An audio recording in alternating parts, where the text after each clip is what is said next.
আমার খুব টেনশন হচ্ছে, রাগ হচ্ছে কিন্তু ভীষণ। Hello everyone, welcome back to my channel. আশা করছি তোমরা সবাই খুব ভালো আছো আর আমিও ভালো আছি। সিজন তো বেশ গরমা গরম, তাই আমি কিন্তু আবারও একটি ভিডিও নিয়ে চলে এসেছি, তোমাদের রিকোয়েস্টেড ভিডিও। বন্ধুরা যারা দেখছে প্লিজ একটা লাইক করে দিও, যারা নতুন বন্ধু রয়েছে প্লিজ চ্যানেলটিকে সাবস্ক্রাইব করে পাশে থাকা বেল আইকন প্রেস করে নোটিফিকেশন অন করে দিয়ে আমার সঙ্গে চিরতরে থেকেছে। আর আমি আজকে দেখতে পাচ্ছ একটা নোটবুক নিয়ে চলে এসেছি, একদম ছোট্ট একটা নোটবুক। এটা নিয়ে আসার কারণ একটাই, তোমরা অনেক কমেন্ট করেছো আজ বিগত কত মাস ধরে। আমি কিন্তু তোমাদের কমেন্টগুলোকে অ্যাভয়েড করিনি, সব নোট করে রেখে দিয়েছি আমার এই মিনি নোটবুকে। সব এক এক করে তোমাদের সামনে তুলে ধরবো, মানে তোমাদের রিকোয়েস্টেড ভিডিও সব পরপর নিয়ে চলে আসবো। তা তোমরা বিশ্বাস নাই করতে পারো, সেই জন্য ভেবেছি যে আজকে দেখিয়েই দিই। এখানে লেখা আছে, ভালো বোঝা যাচ্ছে না নাকি, আমার এখানে পাশে হিসাব লেখা আছে। তারপর এই যে এখানে লিখে রেখেছি,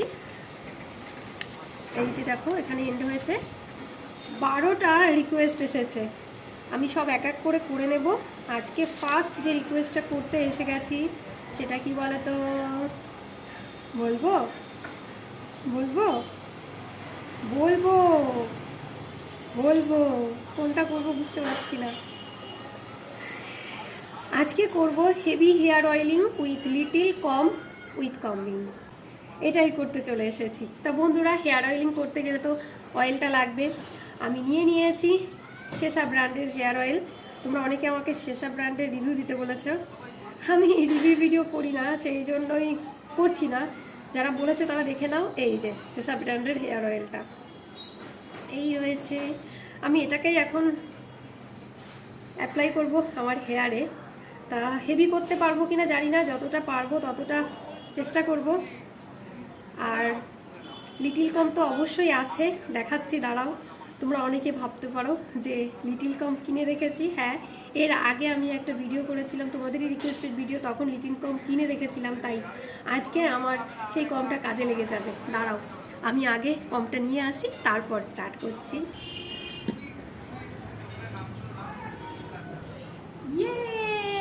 এই যে দেখো আমার মিনি কম রয়েছে। এটা কিন্তু খুবই উপকারী কোন ক্ষেত্রে তোমরা সবাই জানো, এটা লাইস কম্বিং। আমার কাছে এটাই আছে, মিনি কম বলতে আমি এটাই বুঝেছি। তোমরা কিন্তু আগের থেকে জানিয়ে দিলে ভালো হতো যে লিটিল কম বলতে কি বুঝিয়েছো। আমি কিন্তু লিটিল কম বলতে লাইস কমটাকে বুঝেছি, তাই এটা নিয়েই চলে এসেছি। দেখতে থাকো বন্ধুরা, তোমাদের ভালো লাগবে, কারণ তোমাদের এই রিকোয়েস্টেড ভিডিও। চলো। ওহো, হেয়ারটাকে তো ওপেনই করা হয়নি, দাঁড়াও।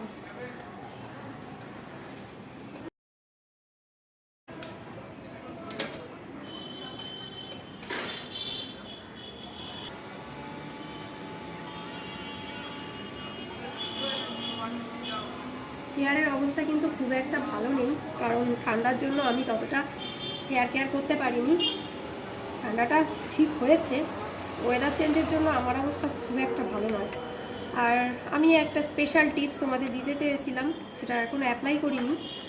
যেদিন অ্যাপ্লাই করব, আমি নামটা বলবো না, যারা টিপসটা নিতে চাও, ইন্টারেস্টেড আছো, তারা কমেন্ট করবে, কিন্তু তবেই আমি বলে দেব। ওটা আমি নিজে হাতে বাড়িতে তৈরি করেছি আমার হেয়ার কেয়ার প্রোডাক্ট হিসাবে, একদম প্রাকৃতিক জিনিস দিয়ে তৈরি। চলো এবার হেয়ার অয়েলিং শুরু করে দিই। আসলে কি হয়েছে, হেভি হেয়ার অয়েলিং করি না কেন জানো তো, মানে সেসব ব্র্যান্ডটা দিয়ে করি না, তার কারণ একটাই, তেল নষ্ট করা যাবে না, এত দামি তেল, আমি আবার ভীষণ কিপটে না। বলো তো কি, যে জিনিসটাকে ভালোবাসি সেই জিনিসটাকে অপচয় হতে দিতে চাই না, এই আর কি। আমার ভালো লাগে না অপচয় হতে দেওয়াটা। এক্সপেন্সিভ বলে অপচয় করব না এটা নয়, যাকে ভালোবাসো তাকে কি অবহেলা করতে পারো? তাই এই অয়েলটা দিয়ে হেভি টু হেভি অয়েলিং করা আমি পছন্দ করি না। তবে আমি একবার চেষ্টা করব অন্য কোনো কোকোনাট অয়েল দিয়ে হেভি অয়েলিং করার। কি বাবা, আঙুলতে বেঁধে গেল।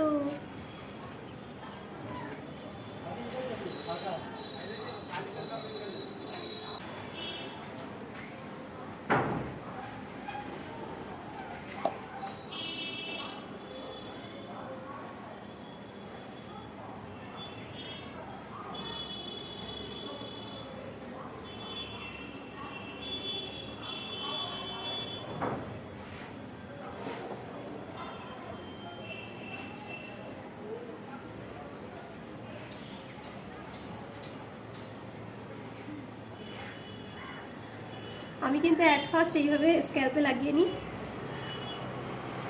একা একা হেয়ার অয়েলিং করা খুব মুশকিল। হয়ে গেল স্ক্যাল্পে অ্যাপ্লাই করা। দেন দেখো দেখো,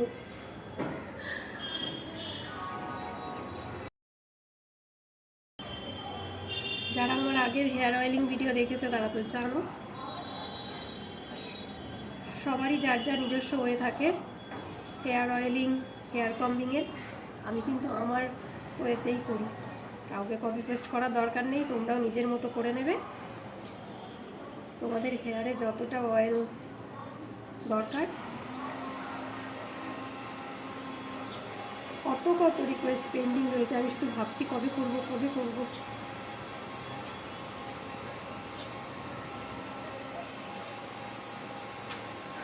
বোঝা যাচ্ছে হেভি হচ্ছে কি না? দেখানো যাবে না, অনেকটা নিয়ে নিয়েছি। চেষ্টা করছি হেভি করার।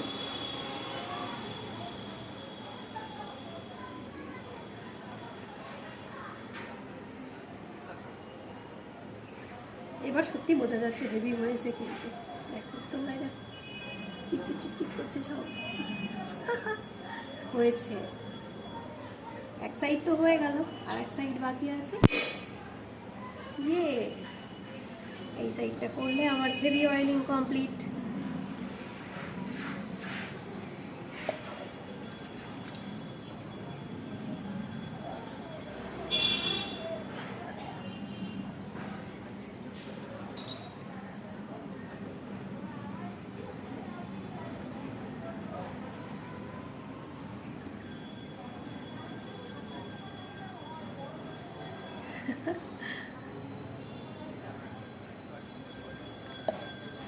এই অয়েলিংটা করার পর না হেয়ার ওয়াশিংটা খুব ডিফিকাল্ট, আমার তো মনে হয় তাই, খুবই ডিফিকাল্ট, কারণ হেয়ার থেকে অয়েলটা যেতেই চায় না।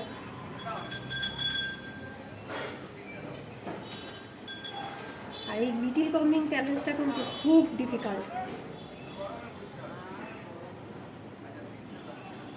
লিটিল কম দিয়ে কম করলে চুলের ডগা ছিঁড়ে যায়। তবুও তোমাদের রিকোয়েস্ট আমি করে দেখো যতটা পারছি। ওই যে শুরু হয়ে গেছে, কি বাবা, আজকে চুলে 12টা বেজে যাবে তোমাদের রিকোয়েস্ট রাখতে। এখন বন্ধুরা দেখতে পাচ্ছ চুল ছিঁড়ে আজকে শেষ হয়ে যাবে। এরকম রিকোয়েস্ট তোমরা করো না, যাতে আমার হেয়ারের ক্ষতি হয়। হবে না, এই দ্বারা সম্ভব নয়। আমি আরেকটা নিয়ে আসছি, লাইস কম দিয়ে সম্ভব নয়। কি বাবা, অনেক চুল ছিঁড়ে যাচ্ছে, এটা দিয়ে সম্ভব নয়।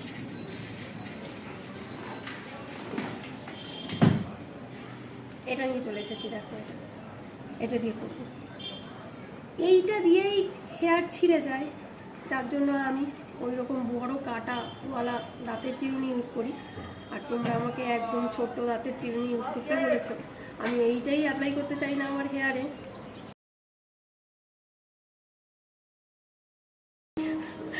আমার খুব টেনশন হচ্ছে, রাগ হচ্ছে কিন্তু ভীষণ। না বন্ধুরা, আমি এই কম অ্যাপ্লাই করতে পারবো না, আমি ব্যর্থ। সরি, আমি ক্ষমা প্রার্থী তোমাদের কাছে। আমি ওই রকম কম অ্যাপ্লাই করতে পারবো না, কারণ আমি সবথেকে বেশি আমার হেয়ারটাকে ভালোবাসি। তাই আজকে আর কম দেখাতে পারলাম না, হেভি অয়েলিং দেখিয়ে দিয়েছি। দেখে নাও, এমনিতেই চুলের থিকনেসটা কমে গেছে হেয়ার ফল প্রবলেমের জন্য। প্রচুর হেয়ার ঝরে যাচ্ছে, দেখাচ্ছি, দাঁড়াও একটু দেখাই। সব নিচে পড়েছে, এখন তুলতে পারছি না, থাক অন্যদিন দেখিয়ে দেবো। আমার এই অয়েলিংটা কেমন লেগেছে তোমরা জানিও। তোমাদের রিকোয়েস্ট একে একে সব নিয়ে চলে আসবো। ভালো থেকো, সুস্থ থেকো, এভাবে আমাকে ভালোবাসা দিয়েছো, আমার ভালোবাসাও তোমাদের সঙ্গে রয়েছে। কালকে সন্ধ্যা 7টায় আবারও আসবো কোনো ডেলি ব্লগ, হেয়ার অ্যাক্টিভিটি বা হেয়ার টিপস নিয়ে। টাটা।